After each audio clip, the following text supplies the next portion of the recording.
From January, the country has been receiving heavy rains, and experts now say we have reached our peak. And because of destruction of catchment areas, the water from the rain collects and moves on bare land, causing flash floods.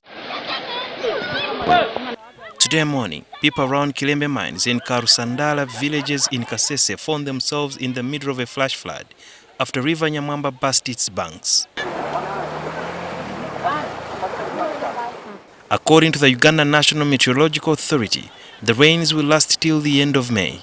We are expecting now that we are at the peak of this rainfall, this above normal rainfall, and come end of May, beginning of June, we may see a decrease in the rainfall.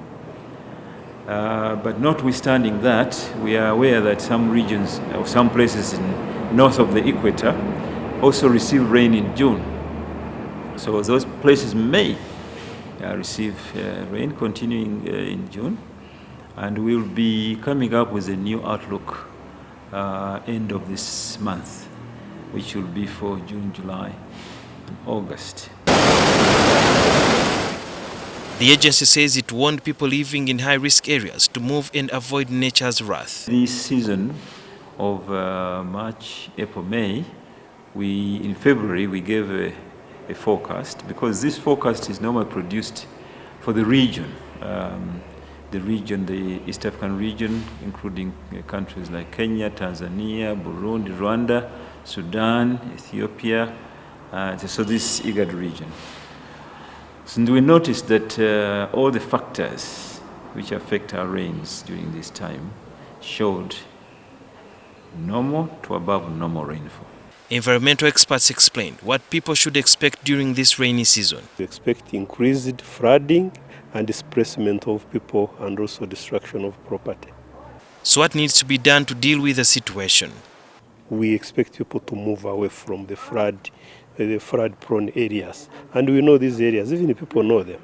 So we advise people to move away from the flood-prone areas so that they can be protected from the increasing flooding. If they don't move away, of course, they will be affected. Some people might die, property will be destroyed. But in the long term, of course, there are a number of measures that can be taken. Number one is to, first of all, manage the environment so that the environment can perform the regulation function of the water. But also now need to harvest this water.